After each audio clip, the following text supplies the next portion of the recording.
Aloha champions and welcome back.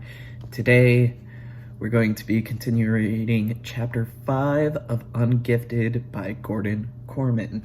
Your learning activity will be in the description below. Thank you for coming back and let's begin. Chapter 5, Unknowing. Donovan Curtis, IQ 112. When the paper airplane bounced off the back of the driver's head, the man pulled the bus over onto the shoulder. He got out of his seat, picked up the offending aircraft, and waved it at us. Honest, it wasn't me. The last thing I wanted to do at the academy was draw attention to myself. But I was so used to getting blamed for stuff that I braced myself for the onslaught.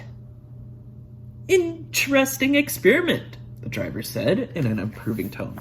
The air moves with the bus, so the plane flies normally, and an open window would interfere with that. The more open windows, the greater the interference. And if the bus had no roof, the plane would be half a mile behind us. Whoa! Even the academy bus drivers were gifted. If you chuck a paper airplane at someone, they assume you did it for science? On my old bus, the driver would have held us all hostage until we all gave up the person who did it, which would probably be me. And you can't bet that interesting experiment wouldn't have been what they called mutiny, maybe, or armed insurrection.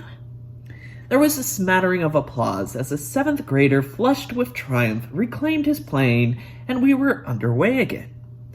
Soon we arrived at the Academy for Scholastic Distinction, which looked absolutely nothing like a school if you ask me. It was by far the most modern building in all of town. Every inch of the place was covered with solar panels. On sunny days, it was like pulling up to a jewel-encrusted palace. Supposedly the students had worked with the architects who designed it. The academy was 100% eco-friendly, right down to the bathrooms, where the toilets had different flush settings, depending on what the kind of waste you put down there. But of course, there was no button for cherry bomb, which is what the teachers invested a lot of energy preparing for at my old school. Mr. Del Rio, the principal, stood outside the automatic sliding doors, greeting his students with handshakes. At Hardcastle Middle, you never saw the principal unless you did something wrong, which in my case was fairly often. Mom always used to say, Donnie gets a lot of personal attention at the very highest level of the school. She was so proud that I was at the academy now. I felt a pang of guilt for the bogus reason behind it all. Determination surged through me. Maybe I could hack it here. After all, half of being gifted was just the fact that everybody expected you to be smart.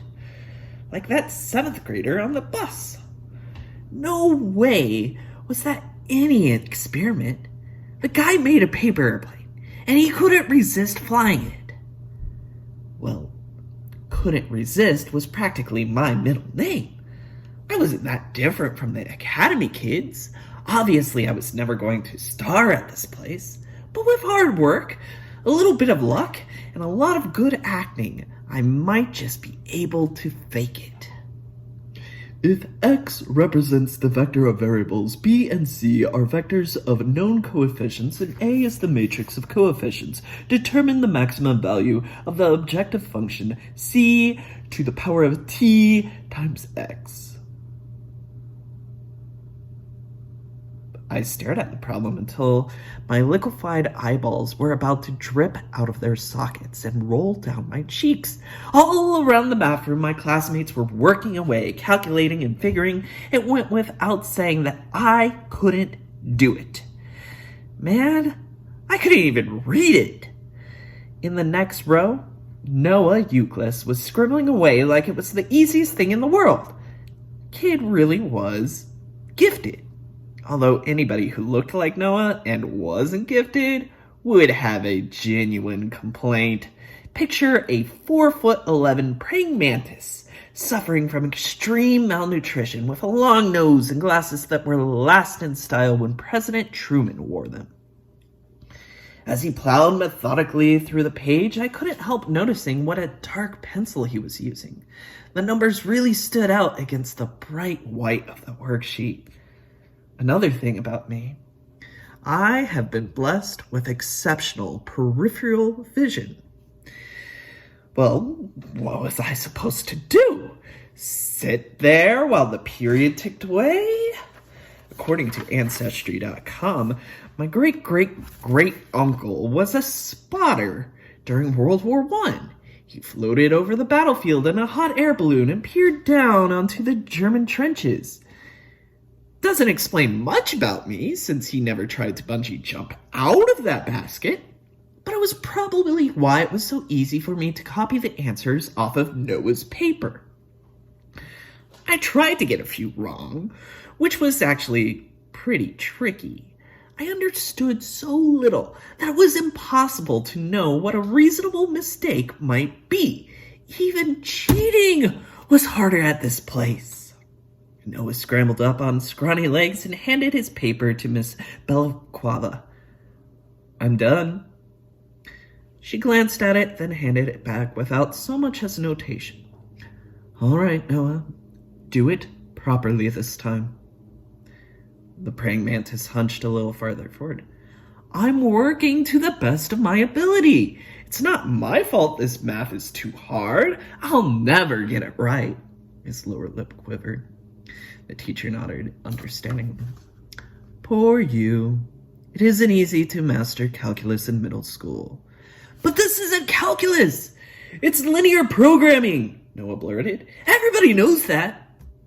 "Right," she said triumphantly, "including you."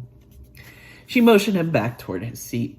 He looked bummed at getting caught, but he couldn't have been half as bummed as I was. In a class of geniuses, I had copied from the guy who got it wrong on purpose. Luckily, there were plenty of fish in the sea.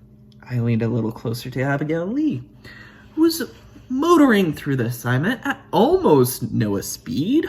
I remembered her from elementary school, where she'd always been all universe at anything that took brains. Her writing wasn't quite as clear, though. But beggars can't be choosers. At least I had the reasonable belief she wasn't trying to fail. What was up with the snow kid? I couldn't imagine. "Hey!" Abigail hunched over, blocking my view of her paper. "What do you think you're doing?" I played dumb. What? Whoa! I covered my worksheet, like I was preventing her from copying from me. "Miss Belquava," she bawled, "Donovan's cheating." Chill out! I tried to hiss. "I'm not going to chill out. If we have the same answers, we'll both get 0. I've never had a 0 in my life. I can't get a 0. I work too hard to get 0. What am I going to tell my tutors if I get 0? She was red in the face, heading almost for purple. Noah seemed genuinely bewildered. "Well, if you're going to look for the right answers, why don't you just calculate them?" "Big talk from the freak who goes out of his way to put down the wrong ones," I retorted. That got Chloe's back up. "Hey, watch who you're calling a freak, you troglodyte." "Yeah?" I spat back. "Well, I don't know what that is, so trog whatever to you too." Then this girl, JC, who said random things at moments of stress, announced, In Brazil, more cars run on ethanol than regular gas." It had the effect of a referee's whistle, separating the combatants from their clinch. I learned a few things in that class. First, the regular student code about not ratting people out, that didn't apply here at the academy. Second, nobody knew how to deal with cheating because it never happened. No one needed to do it. And third, 0 is a 4-letter word. Amazingly, I didn't get in trouble. Although it was pretty obvious who was copying from whom, I wasn't sent to the office. There was no detention. Nobody even yelled at me, which was at first in all my educational experience. Instead, my homeroom teacher, Mr. Osborne, came and suggested we take a walk. At Hardcastle Middle, if you're caught off campus during school hours, they've practically got guard towers to gun you down. I was beginning to see that they had 2 sets of rules in our district. One for the brainiacs and one for everybody else. Of course, I was living the good life now, but I still took it personally since I knew it was all a mistake. Look, Donovan, Mr. Osborne said pleasantly. At the academy, we've got kids who are talented at a lot of different subjects, but very few of us are good at everything. If you're not up to this math, it's no disgrace to admit it. In fact, it happens all the time. We have regular classes, too. I nodded dumbly. This is a period of discovery, he went on. We're getting to know you, and you're getting to know us. And during that process, we'll explore where your true gifts lie. Are there any fields of study that really turn you on? I hesitated. Sooner or later, somebody was going to realize that my presence here was completely bogus. But also, sooner or later, my namesake, James Donovan, would have joined his fellow Titanic passengers on the bottom of the ocean. He had survived by staying afloat until the rescuers could get to him, by making it later rather than sooner. I had to keep swimming. I think, I said aloud, that we should stick with the exploring part a little while longer. He nodded approvingly. Very wise. Let's not rush into anything, but promise me you'll join the robotics team and help out with our entry. Hey, last time I touched Tin Man, his hand fell off, I reminded him gently. He shrugged it off. You'll watch and learn. That's what the Academy is all about. Thanks, Mr. Osborne, I mumbled. Call me Oz. I hate when adults do that. The Hardcastle Mall used to be one of my favorite hangouts. Tonight, though, it looked a little drab and in need of a facelift. It wasn't a mall that had changed. It was just that school was newer, nicer, and cleaner. The Academy, not Hardcastle Middle, obviously. Our cafeteria had better options than the food court, and the prices were lower. We didn't even have the dumb rules that ruined everything. For example, soda was banned at my old school because of the sugar content. But the Academy lunchroom had a drink machine that was open to everybody. It even sold the extra sugar, extra caffeine stuff. It was fine, even necessary to fuel the brainiacs, through late nights studying marathons. But if one of the ungifted kids at Hardcastle happened to get a sip, he'd go straight out and rob a bank. Technically, my 6-month ban for swimming in the fountain was still in effect, but the security guard who had busted me, he wasn't on duty. It was a bum rap. And it isn't skinny dipping if you're wearing boxers. Besides, if the air conditioning is going to break down on a 90-degree day, it's management's responsibility to fix it before people start looking for other ways to cool off. The Daniels had never experienced the Academy cafeteria, so they thought the food court was fine dining. But we weren't eating anyway.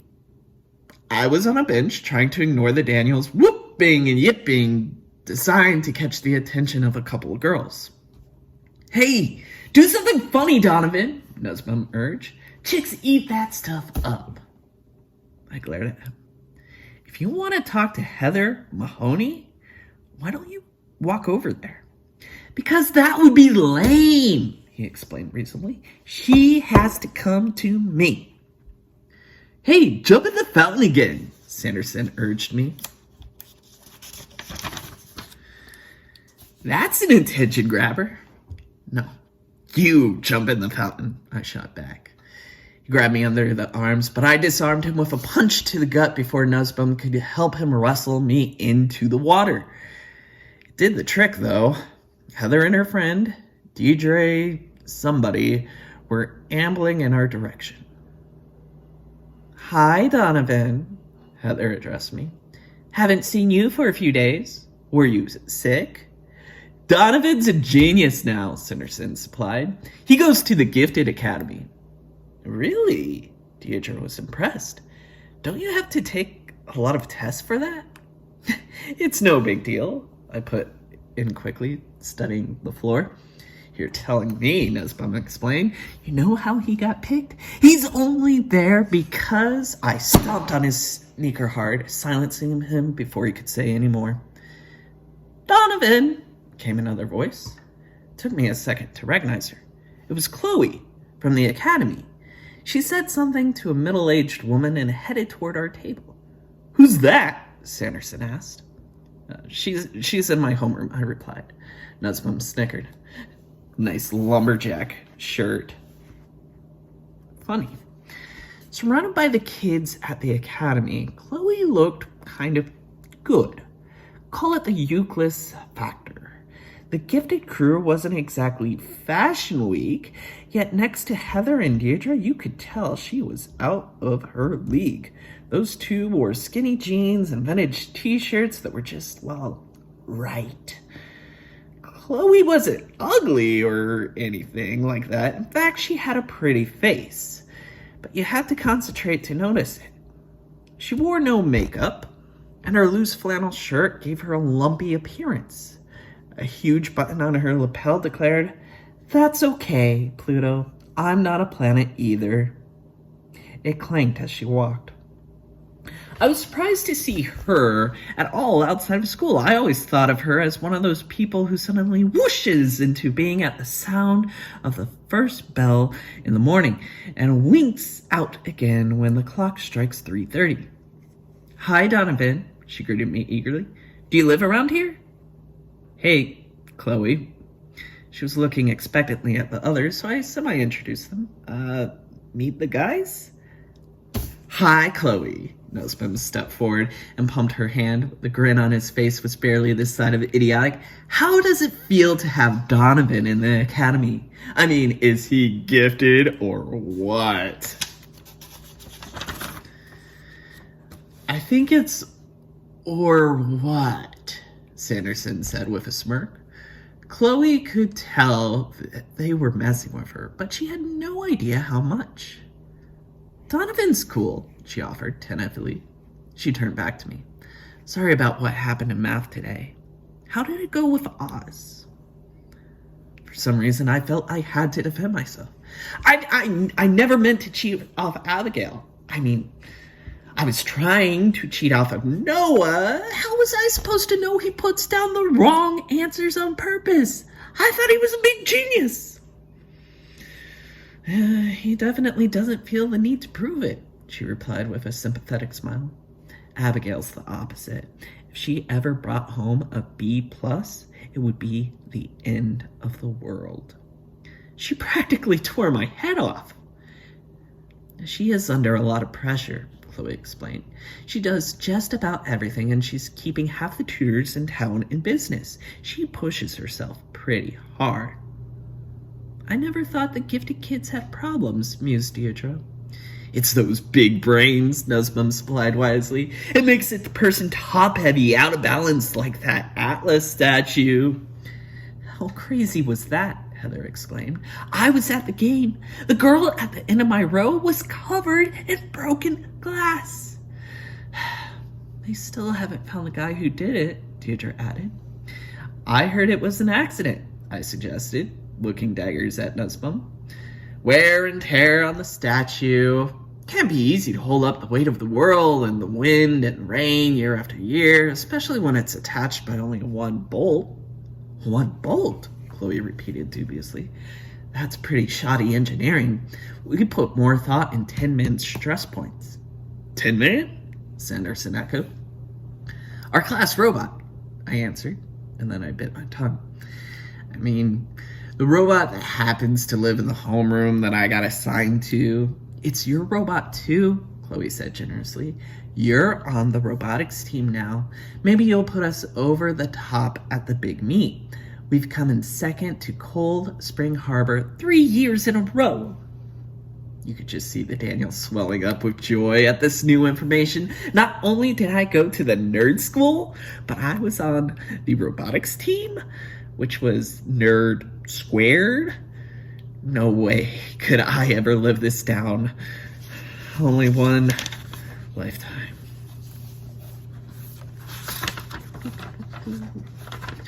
Chloe waved at the woman she'd arrived with. Gotta go. My mom's done shopping. She beamed at me. I'll see you tomorrow? See you, I mumbled. Hey, we should hop too, Heather put in. Our ride will be here any minute. I hated to see them leave. When it's just me and the Daniels, I knew I was gonna get it. Nussbaum did not disappoint. Some girlfriend you got there, Donovan. Or is she just a regular friend and you're dating Tin Man? I can't believe Tin Man's cheating on Tin Woman, Sanderson clucked disapprovingly. She must be hot. She probably doesn't wear her grandfather's plaid shirt. Shut up, you guys! Chloe's not my girlfriend, and it isn't my robot. I'm only on the robotics team because my homeroom teacher is the coach. I have to try to fit in over there, and believe me, it isn't easy. And not just because I haven't got the brain power. You heard about the guy who tried to flunk the math test? The teacher had to trick him into admitting he understood it, so he's a genius and a moron all in one. It's a nut house. Well, it's not safe for you to come back to Hardcastle yet, Sanderson advised. We had an assembly today, and that guy Schultz was standing right at the door. He looked at every single face that came in the gym. I'll bet he's searching for you, man. He didn't even stick around. He just watched us file in and took off. I felt ice-cold tentacles wrapping around my stomach. It was my worst fear coming true, but at least it settled one issue. All day I've been asking myself, what was I doing at the Academy for Scholastic distinction? Now I knew. I was hiding out. That concludes Chapter 5 and today's reading. As I've said before, your learning activity is in the description below. Thank you for tuning in. Stay awesome, and I'll talk to you later.